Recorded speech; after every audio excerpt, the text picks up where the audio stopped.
Bismillahirrahmanirrahim. Alhamdulillah Rabbil Alamin. Wassalatu wassalamu ala asyrafil anbiya wal mursalin wa ala alihi wa sahbihi ajma'in. Rabbi syrah li sadri wa yassir li amri wahlul 'uqdatam min lisani yafqahu qawli, amma ba'd. Yang dihormati Ustaz Irwan, penerbit rancangan Tafaquh Fiddin, terbitan Radio IKIM. Saudara-saudari para pendengar setia Radio IKIM yang dihormati, dalam pertemuan yang lepas saya telah menghuraikan tentang dua rukun iman yang disebut oleh Abu Hanifah dalam karyanya kitab Fiqhul Akbar, iaitu beriman kepada malaikat dan kitab. Dan sebelum itu saya ada juga menghuraikan ataupun memanjangkan huraian tentang beriman kepada Allah yang sebelumnya telah saya kupas secara ringkas.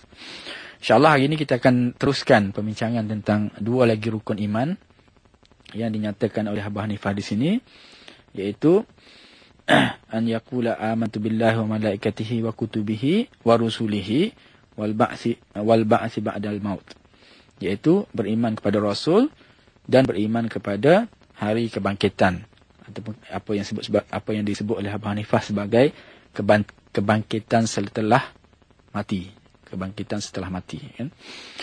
Yang pertama yang kita akan sebut hari ini ialah tentang beriman kepada Rasul. Kalau kita lihat dalam urutan yang disebut itu, ada salah seorang yang komentator ataupun yang syarahkan karya Abu Hanifah ini menyebut bahawa urutan yang disusun itu mempunyai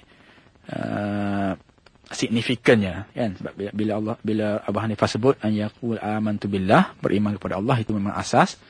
Bila seorang itu dah beriman kepada Allah, yang selebihnya akan ikut, kemudian diikuti oleh malaikat yang menurunkan kitab kepada Rasulnya, kan? Jadi sebab tu dia ada urutan tu, setelah beriman kepada Allah, malaikat, kitab dan Rasul. Dan kesemua tu berkait, sebab yang mewahyukan adalah Allah, yang menyampaikan adalah malaikat, yang diwahyukan adalah kitab, yang menerima wahyu itu adalah Rasul. Tanpa pemahaman, tanpa keyakinan tentang rukun-rukun ini, maknanya message ataupun agama Allah SWT itu dia tak akan sampai kepada kita. Dan ini kita akan bahas di sini bila kita menyebut tentang beriman kepada Rasul. Sebagaimana dalam rukun-rukun iman yang sebelum ini, saya akan cuba senaraikan perkara-perkara ataupun isu-isu penting untuk panduan para pendengar tentang apakah yang patut mereka yakini, patut mereka fahami apabila menyebut tentang beriman kepada rukun-rukun iman ini. Dalam konteks beriman kepada Rasul, sekurang-kurangnya seseorang itu perlu tahu, perlu yakin, perlu faham bahawa Allah SWT mengutuskan Rasul dan Nabi pilihan yang menyampaikan risalah agama Allah SWT. Bahawa Nabi dan Rasul itu memang diutuskan, memang berlaku pengutusan mereka, dan pengutusan mereka adalah untuk menyampaikan risalah Allah SWT. Sebab perantara Rasul dengan umat manusia sebagai utusan Allah itu penting untuk menyampaikan, untuk menunjukkan, untuk mengajar, untuk menunjukkan teladan kepada umat manusia tentang apa yang Allah arahkan ataupun ajarkan untuk kita. Sebab ada isu di sana tentang orang mempertikaikan tentang perlu ke tidak Nabi itu. Apakah kita memerlukan kepada Nabi atau Rasul? Tak boleh ke misalnya Allah SWT hanya bagi je kefahaman kepada semua orang secara langsung itu. Ini ada agama-agama yang cuba menafikan tentang keperluan kepada Nabi, kan? Dan ini kita perlu faham bahawa memang kita memerlukan Nabi, dan memang berlaku pengutusan oleh Allah SWT beberapa Nabi yang dipilih untuk umat Islam, untuk umat manusia, sebagai perantara, sebagai penyampai kepada misi ataupun message risalah Allah SWT untuk manusia. Jadi itu suatu perkara yang kita perlu yakini, perlu kita fahami dalam konteks kita beriman kepada Rasul dan para Nabi. Sebab kalau kita tak yakin dengan itu, iman itu sendiri akan tergugat, iman itu sendiri akan terganggu. Mana mungkin orang itu boleh beriman dengan Nabi kalau dia tak faham tentang keperluan manusia itu kepada Nabi. Apakah keperluan kita kepada Nabi? Apakah perlunya Nabi itu diutuskan? Ini kita kena pelajari, kita kena fahami untuk melengkapkan keimanan kita tentang beriman kepada Rasul. Perkara yang kedua, beza antara Nabi dan Rasul ini dibahaskan dalam kitab-kitab akidah. Apakah yang membezakan antara Nabi dan Rasul? Kerana Allah mengutuskan Rasul dan Allah juga mengutuskan Nabi. Apakah beza? Apakah antara Rasul dan Nabi itu sama ataupun berbeza? Secara umumnya kita tahu bahawa Rasul lebih khusus. Rasul itu lebih khusus dengan maksud Rasul diutuskan bersamanya risalah. Bersamanya suatu ajaran, suatu message yang perlu disampaikan. Para Nabi biasanya dia akan menyampaikan, akan meneruskan ajaran para Rasul sebelumnya. Dia tidak akan didatangkan dengan risalah baru. Dia hanyalah meneruskan risalah-risalah yang disampaikan kepada Rasul-Rasul sebelumnya. Nabi bilangan dia ramai. Dan ada yang kata melebihi 100 orang. Tapi kita tidak diberitahu nama-nama mereka secara yang lengkap. Namun apa yang wajib dalam konteks kita beriman kepada Allah ialah beriman kepada 25 orang Rasul yang disebut oleh Al-Quran. Bermula daripada Sayyidina Adam sehinggalah kepada Sayyidina Muhammad SAW. Semua Nabi-Nabi yang disebut oleh Al-Quran, nama-nama itu kita perlu beriman kepada mereka. Manakala itu kepada Nabi-Nabi yang tidak disebut, kita perlu yakin bahawa ada di sana Nabi-Nabi yang diutuskan. Cuma kita tak perlu tahu siapakah nama-nama mereka.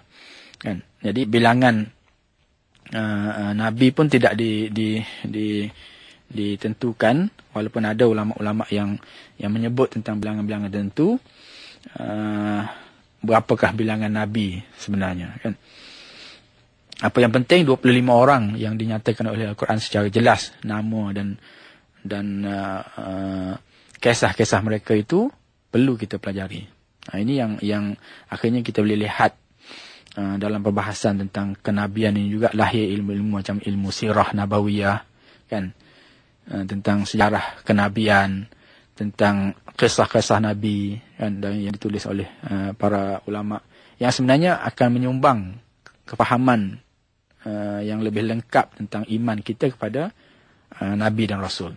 Jadi perkara ini juga perlu kita pelajari, perlu kita fahami dalam konteks kita beriman kepada Rasul.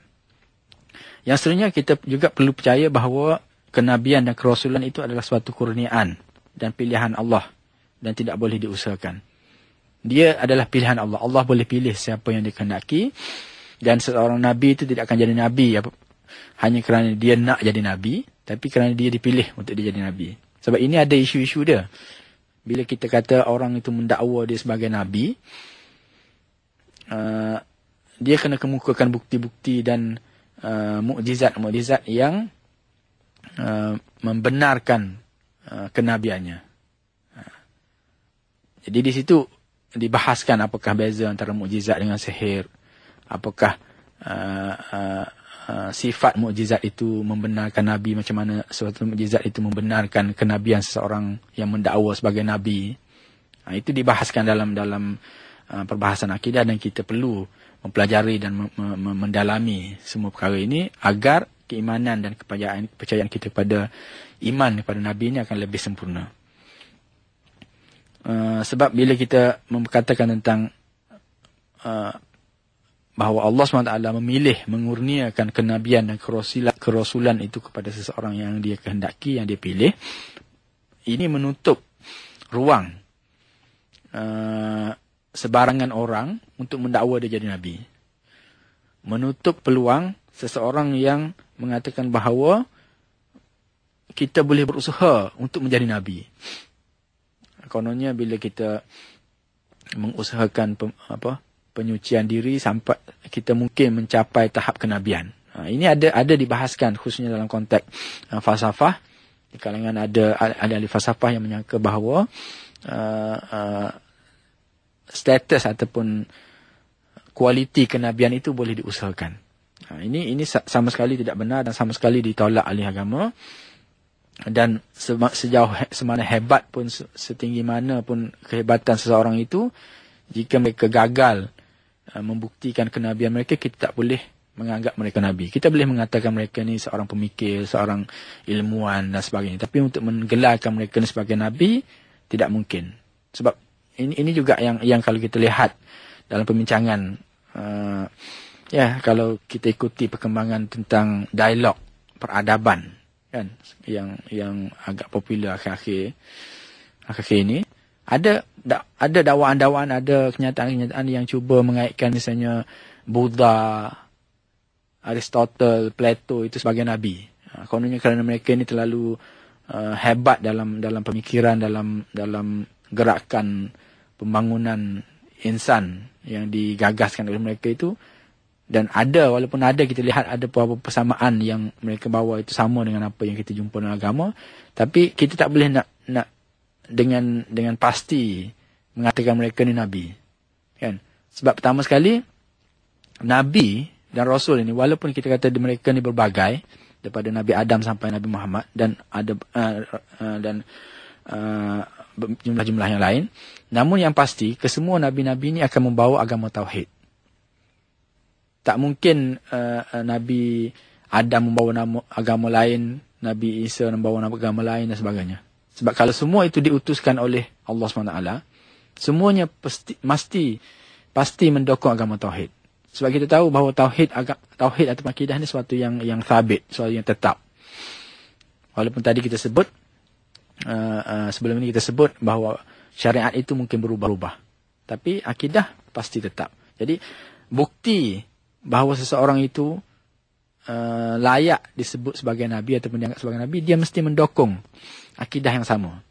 Namun dalam kes tadi kita boleh tengok apakah tokoh-tokoh yang dinyatakan ataupun yang dianggap ataupun yang disangka sebagai nabi itu sebenar-benar nabi, kan? Ada tak ajaran tauhid yang dibawa oleh Buddha itu sama dengan apa yang diajar oleh Al-Quran misalnya? Kalau tak sama, kita sama sekali tak boleh mengaitkan mereka dengan kenabian. Jadi itu antara isu-isu yang penting yang biasanya kita akan jumpa bila kita salah faham tentang perkara-perkara ini. Perkara lain yang perlu kita yakini juga tentang kenabian ialah sifat-sifat yang wajib bagi seorang nabi. Apakah sifat-sifat yang perlu ada bagi nabi? Kita tahu adanya sifat amanah, di mana dia lawannya khianat. Nabi itu akan mendukung amanah Allah SWT, mendukung amanah risalah itu secara yang sempurna. Dia tidak akan khianati amanah yang diamanahkan kepada dia. Sifat maksum, dia terpelihara daripada dosa, daripada syirik dan sebagainya. Sifat tabligh, menyampaikan, kan? Dan ini bertentangan dengan sifat menyembunyikan fakta ataupun ajaran ketuhanan itu. Maknanya seorang nabi akan menyampaikan semua risalah yang diamanatkan kepada dia. Dia ada sifat fatanah, sifat kebijaksanaan. Maknanya seorang nabi tidak mungkin terdiri daripada golongan-golongan yang bodoh, yang dungu, yang tidak bijak, yang tidak pandai.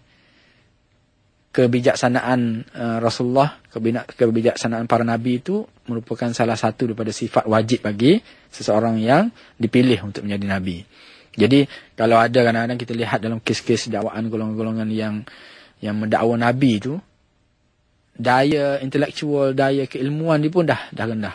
Macam mana orang boleh percaya bahawa seorang itu benar dakwaan kenabian dia, kan? Jadi ini pun antara perkara-perkara yang perlu kita fahami, sebab bila kita memahami sifat-sifat ini, insya-Allah kita akan terhindar daripada tipu daya ataupun perkara-perkara yang boleh menyimpang akidah kita. Nabi biasanya terdiri daripada lelaki, tak ada nabi yang perempuan. Nabi hendaklah seorang yang merdeka, bukan daripada kalangan hamba. Itu antara sifat-sifat yang dibahaskan oleh ulama kalam tentang sifat seorang nabi. Dan ini kita perlu pelajari dan kita perlu fahami agar keimanan kita atau maklumat kita tentang beriman kepada Rasul itu akan lebih sempurna. Yang kedua, tentang kenabian Nabi Muhammad. Walaupun kita tahu bahawa kita yakin tentang semua Nabi, kita juga perlu tahu bila dalam konteks beriman kepada Rasul ini tentang Nabi Muhammad secara khusus. Sebab Nabi Muhammad adalah Nabi yang terakhir dan kita hidup di zamannya dan kita adalah umatnya. Jadi kepercayaan dan kefahaman kita tentang Nabi Muhammad itu sendiri perlu lebih sempurna, lebih lengkap. Dan ini merujuk kepada beberapa perkara yang saya akan sebut di sini. Contohnya, tidak seperti Nabi-Nabi lain sebelumnya yang diutuskan khusus kepada umat-umat masing-masing. Nabi Muhammad SAW diutuskan untuk seluruh alam, termasuk kepada jin dan manusia. Jadi kita kena yakin bahawa kalaupun sebelum ini kita ada 24 orang Nabi, tapi Nabi-Nabi tersebut diutuskan kepada kaum mereka masing-masing. Namun Nabi Muhammad SAW diutuskan untuk sekalian alam. Sifat universal dalam ajaran Nabi itu kita boleh lihat, dan inilah yang menjadikan syariat Nabi Muhammad SAW ini sesuai pada setiap masa dan tempat. Jadi kita kena yakin, kita jangan ragui bahawa apa yang diturunkan oleh Nabi Muhammad SAW itu adalah lebih universal, lebih syumul, dan Nabi itu sendiri bukan Nabi untuk umat Islam saja, bukan Nabi untuk orang Arab saja, tapi Nabi untuk semua umat Islam. Sebab itu kita dalam konteks dakwah semasa, kita kena melihat dan kena berfikir secara yang universal, secara yang global. Sebab risalah ataupun tabiat risalah itu sendiri memang universal. Sebab tanpa kefahaman sedemikian, kita akan menyangka bahawa agama Nabi Muhammad atau mesej Nabi Muhammad ni hanyalah untuk kelompok tertentu saja. Kalau orang Melayu, untuk orang Melayu saja. Sedangkan mesej dia tu untuk umum. Dan kalau kita kaji tentang ajaran yang dibawa oleh Nabi Muhammad, memang sifat dia sedemikian. Sebab itu kita lihat umat Islam berkembang di seluruh dunia. Kerana tabiat ataupun nature ajaran itu sendiri memang sesuai untuk diaplikasi dan diamalkan di seluruh dunia. Itu akidah yang perlu kita fahami dalam konteks Nabi Muhammad SAW. Nabi Muhammad juga adalah khatamul anbiya. Dia adalah Nabi penutup, Nabi akhir dalam siri Nabi-Nabi atau para Rasul yang dipilih dan diutuskan oleh Allah SWT kepada umat manusia. Maksudnya, selepas Nabi Muhammad, tak mungkin akan ada Nabi-Nabi lain.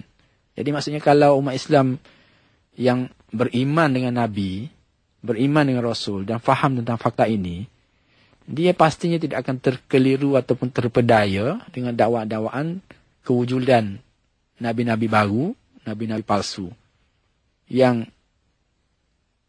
kita dengar dalam sejarah umat Islam itu. Jadi dia adalah Nabi yang terakhir yang kita perlu yakini. Kemudian risalah Nabi Muhammad SAW sesuai pada setiap masa dan tempat. Ini sebagaimana saya sebut tadi, kerana dia adalah utusan untuk seluruh alam.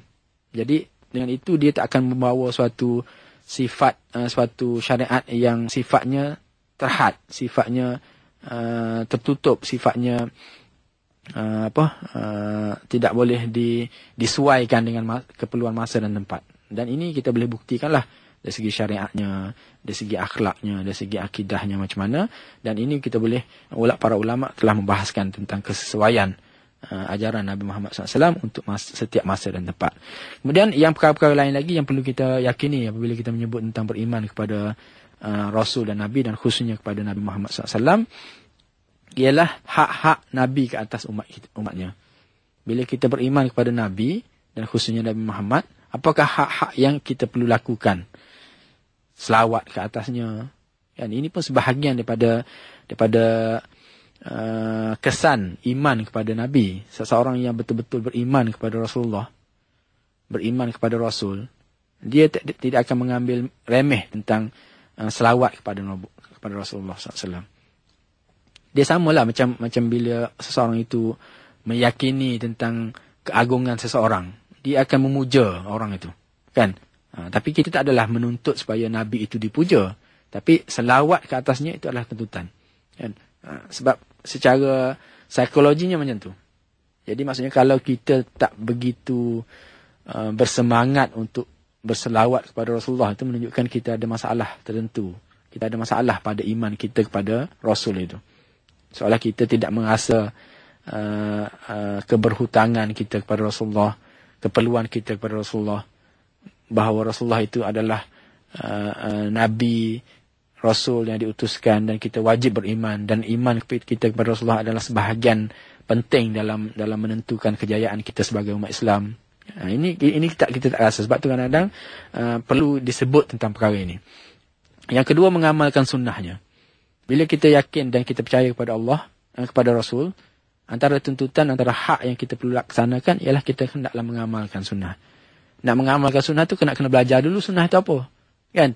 Apa yang dikatakan sunnah, apa yang tidak sunnah, dan mengamalkan tu dalam konteks yang macam mana. Ini pun semua perlu kita fahami. Sebab tu kita lihat dalam penghayatan agama ini bukan suatu yang mudah juga sebenarnya. Walaupun kita kata agama Islam itu mudah dan tak boleh disusahkan, tetapi dia untuk dia tak boleh selama-lamanya dipermudahkan macam tu. Sebab kalau seseorang itu telah mencapai kepada satu tahap, dia akan mengusahakan kepada kualiti yang lebih tinggi. Dan ini yang kita akan jumpa dalam penghayatan yang lebih khusus dan lebih terperinci. Jadi bila kita sebut mengamalkan sunnah, apa yang dikatakan sunnah itu, kan? Kita tahu ada sunnah yang bersifat kata-kata, ungkapan, ada yang sifat amalan, kan? Qauliyah, fi'liyah dan sebagainya. Sunnah-sunnah yang qauliyah ni ada yang melibatkan syariat yang diturunkan melalui Al-Quran dan sunnah, hadis. Dan itu ada yang wajib, ada yang sunat, ada yang harus dan sebagainya. Itu kita kena laksanakan. Ada yang qauliyah juga hikmah-hikmah, kan? Kalau kita katakan dalam bahasa moden, falsafah yang dipaparkan oleh Rasulullah melalui hadis yang diungkapkannya. Itu pun kita perlu dalami, sebab kalau orang begitu teruja mengkaji falsafah pemikiran ahli falsafah lain selain pada Rasulullah, ataupun ahli falsafah yang itu, Rasulullah ni bukan falsafah, dia lebih tinggi daripada itu, tapi maksudnya hikmah yang diungkapkan oleh Rasulullah itu merupakan falsafah yang tertinggi, yang sepatutnya kita fikir, kita hayati dan kita sebarkan dalam kehidupan juga, kan? Ini yang kadang-kadang hikmah nabawiyah itu tak ramai orang ambil perhatian. Yang merujuk kepada hukum hakam itu jelas, sebab kita ada fiqh yang akan mengendalikan pembincangan tentang syariat itu. Tetapi hikmah ini yang kadang-kadang orang tidak begitu prihatin. Sedangkan itu juga adalah sebahagian daripada tuntutan kita beriman kepada Rasul. Yang selain pada hikmah ataupun sunnah yang bersifat ungkapan tadi, ada sunnah-sunnah yang bersifat amalan.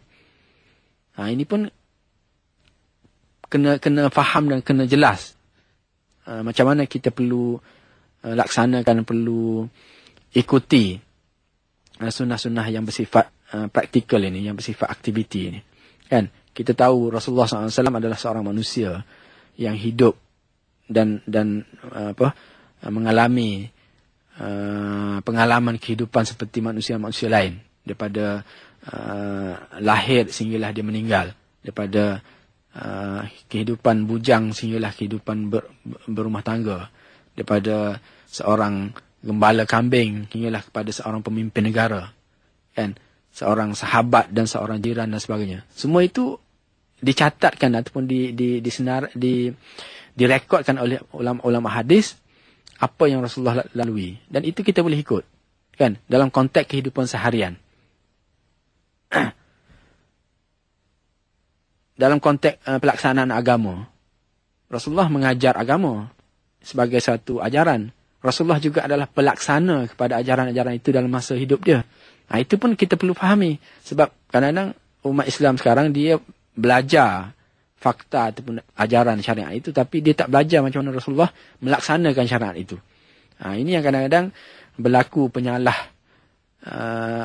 pelaksanaan syariat itu, yang akhirnya bukan membawa kepada kesan yang positif, tapi membawa kesan yang negatif, sehingga kan kita dengar kritikan-kritikan terhadap syariat itu sendiri. Jadi cara Rasulullah melaksanakan syariat itu pun juga perlu kita pelajari, kita perlu fahami, dan kita perlu laksanakan. Itu sebahagian daripada tuntutan kita beriman kepada Rasulullah SAW juga. Kemudian yang lebih mendasar lagi ialah tentang adab dan akhlak Rasulullah, kan? Rasulullah menyebut wa innama bu'istu liutammima makarimal akhlak. Aku diutuskan untuk menyempurnakan akhlak-akhlak manusia. Jadi Rasulullah sebagai seorang yang disebut sebagaimana Rasulullah sendiri sebut, dia adalah seorang yang telah ditakdibkan oleh Allah.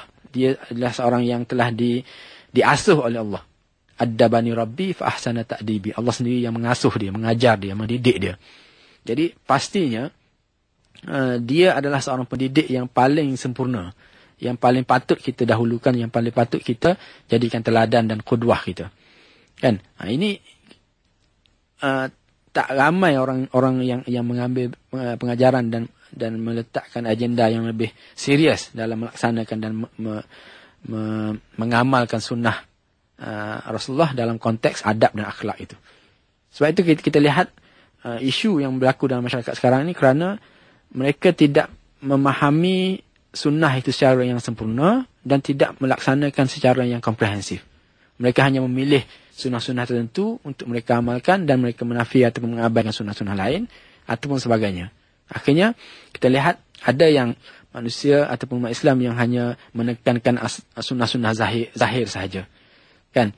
Sedangkan yang lebih mendasar iaitu tentang batin itu, tentang akhlak, tentang nilai, tentang budi, tentang adab itu tidak diutamakan. Jadi perkara-perkara macam ni perlu kita fahami dan dalam konteks kita beriman kepada Allah dan kepada Rasulullah SAW, ini adalah hak-hak yang perlu kita pelajari. Sebab tu bila kita sebut tentang iman, tentang akidah, beriman kepada Nabi, dia bukan hanya terhenti kita menyebut bahawa Nabi Muhammad itu adalah pesuruh Allah, Nabi Muhammad itu diutuskan oleh Allah. Dia bukan hanya terhenti di situ, itu adalah asas. Itu adalah dasar akidah yang perlu kita tegaskan. Tapi selebihnya, tuntutan-tuntutan yang berkaitan, yang bertalian daripada situ, banyak lagi. Dan ini yang antaranya. Sebab pengamalan sunnah itu adalah secara logiknya adalah suatu yang berupa tuntutan praktikal terhadap keimanan kita kepada Nabi Muhammad yang kita ungkapkan tadi. Jadi beriman kepada Nabi umumnya dan beriman kepada Nabi Muhammad secara khususnya akan menuntut kita untuk melaksanakan tuntutan-tuntutan lain dan hak-hak lain terhadap Nabi Muhammad itu sendiri. Yang seterusnya kita kena faham juga dalam konteks beriman kepada Nabi ini ialah dalam tanggungjawab kita menjaga kesucian Nabi SAW, menjaga kemuliaan Nabi, menjaga kemuliaan para ahli keluarga dia dan menjaga kemuliaan para sahabat dia. Sebab itu kita lihat umat Islam begitu sensitif bila Nabi dihina, bila Nabi dicerca, bila Nabi digambarkan dengan gambaran-gambaran yang tidak selayaknya. Dan ini sebenarnya adalah suatu kesan yang tabi'i daripada seorang yang beriman dan mengagungkan Nabi SAW sebagai sebahagian daripada iman mereka.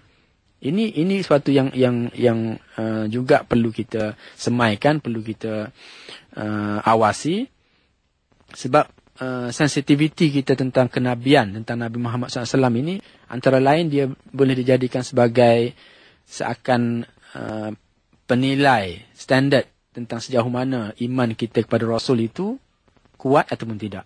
Kan? Bagi orang yang tak sensitif, dia kena berhati-hati sebab dibimbangi apabila mereka tidak sensitif tentang Nabi ini, sebenarnya mereka juga, keimanan mereka pun juga sudah mula pudar. Kan? Dan bukan kepada Nabi saja, pada ahli keluarga dia. Maknanya orang menghina ahli keluarga dia juga kita kena jaga.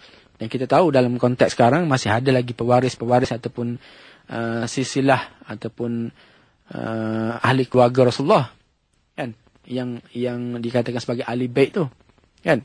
Itu kita kena hormati sebagai dia adalah sebahagian daripada ahli keluarga Rasulullah SAW. Mungkin kita boleh berbeza pendapat, tapi untuk akhirnya kita tidak menghormati dia sebagai ahli bait, sebagai ahli keluarga Rasulullah itu tidak patut, kan. Dan ini yang kadang-kadang dieksploitasi lah oleh golongan-golongan macam Syiah yang kononnya mereka mendukung ahli bait dan akhirnya mereka adalah itu pun ada bahasan di sana nanti, kan. Jadi dalam konteks tuntutan ataupun hak kita terhadap Rasulullah ataupun hak Rasulullah terhadap kita ialah kita kena menjaga kesucian, kemuliaan baginda sendiri, kemuliaan ahli keluarga dia dan juga para sahabat dia. Sebab tu hatta dalam konteks kita mencerca sahabat itu pun juga dilarang, kan. Yang seterusnya, yang terakhir ialah kita hendaklah menjadikan Rasulullah sebagai ikutan kita. Dan ini sebagaimana kita sebut tadi, kita cuba mencontohi dan melaksanakan sunnah-sunnah yang diajar oleh Rasulullah, dan insya-Allah dengan penghayatan sebegini keimanan kita kepada Nabi dan Rasul akan lebih sempurna, dan kesan keimanan itu akan lebih dapat kita rasai dan dapat kita nikmati dalam kehidupan. Jadi untuk itu insya-Allah kita akan terus sambung di pertemuan akan datang dengan rukun iman yang seterusnya. Wabillahi taufik wal hidayah. Wassalamualaikum warahmatullahi wabarakatuh.